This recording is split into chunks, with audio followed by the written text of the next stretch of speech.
Hey Professor, this recording is for Module 13 on race and health, and I'm going to talk about some key takeaways from the readings on Rodini's and Dugga and Artigas, and then I'll talk a little bit about the podcast that we listened to as well, and then how it relates to my life.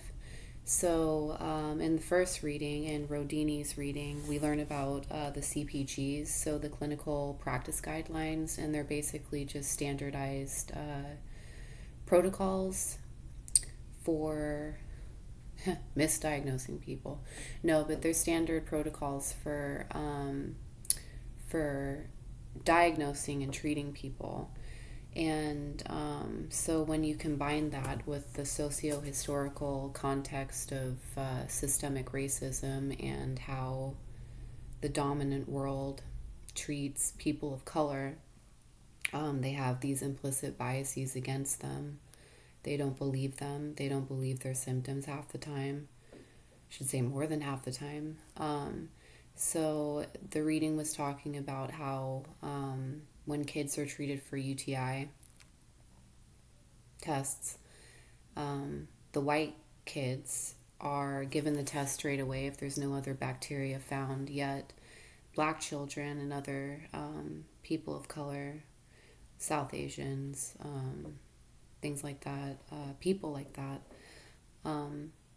they have to have a higher threshold, basically. So instead of just giving them the test anyways and treating everyone the same, they wait, and these kids have to have like a higher fever, higher pain levels and things like that. And which is really shitty because over time, the bacteria can cause, I think it said, scar tissue in your renal arteries. Sorry, it's been a long time since anatomy and physiology, but just so it can lead to kidney failure in the long run.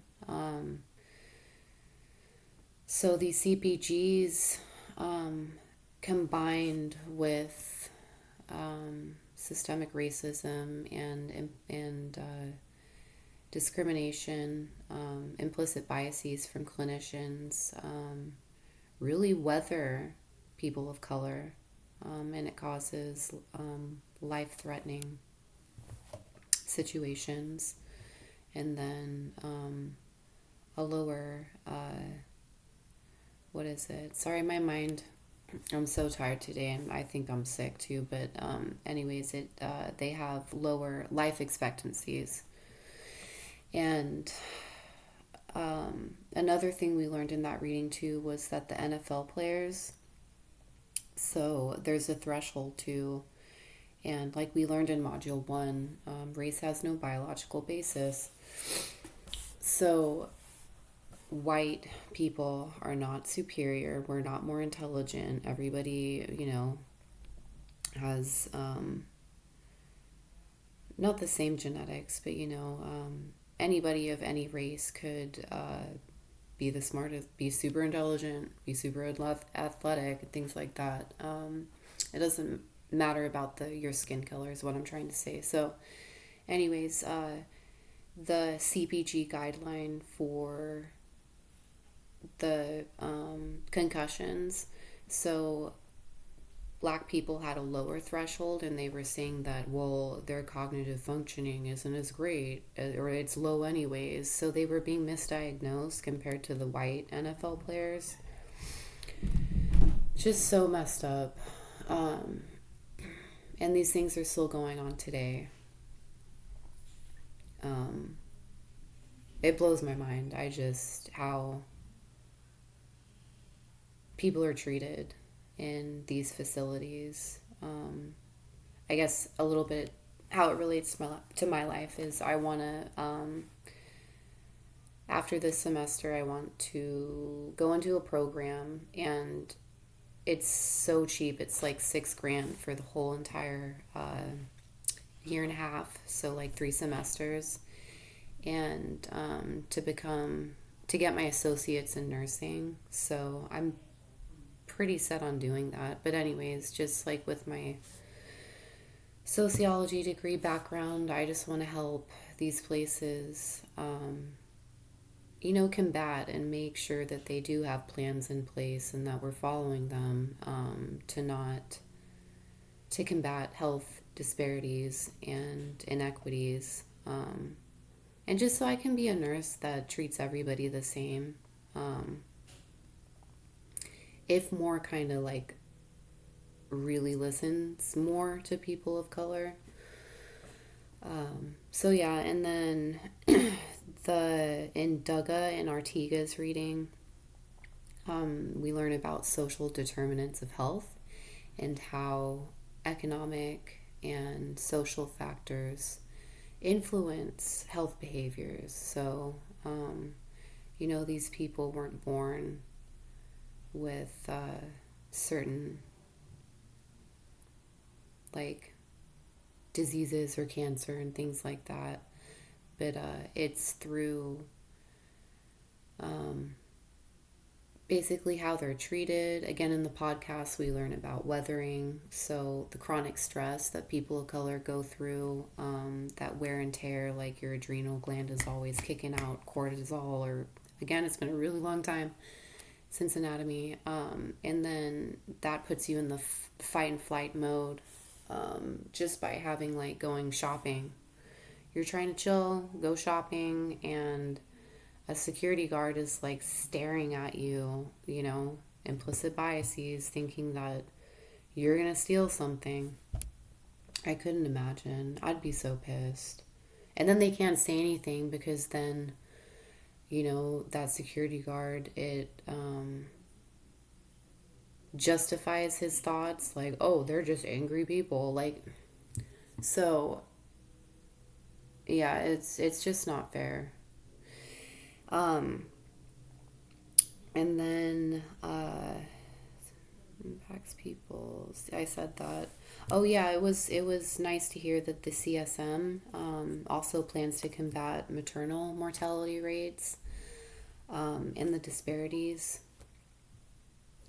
Not just only during pregnancy, childbirth, but also throughout the postpartum periods.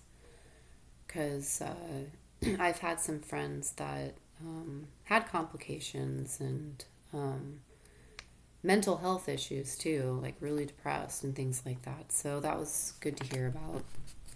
Um, and then that also goes into the podcast that we listen to, about Soleil and how she passed away from the implicit racist biases in the healthcare system, and how she had complications after she gave birth, and no one listened to her when she went in. Um, she was in a lot of pain, and the doctors and nurses were just like, oh, that's normal. Like, you're complaining too much.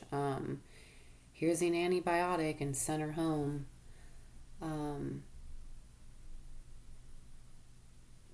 it's really shitty to treat people like that. They're 3 to 4 times more likely, people of color, women, are 3 to 4 times more likely to die because of childbirth complications and maternity complications, and then they're twice as likely to um, also have life-threatening, what is it, complications after that. So compared to white people. Um, so how that relates to my life, I'll be 18 weeks pregnant, so 4.5 months. And when I just went in too, like 2 weeks ago, I had like a huge scare. It was really scary. Everything's totally fine. Kids school, I'm good. But I had a bit of bleeding, and I went in, and I mean, like, they just fucking took, sorry, excuse me, freaking took, like, every test there is. They took my blood, everything right away in the ER. And, um,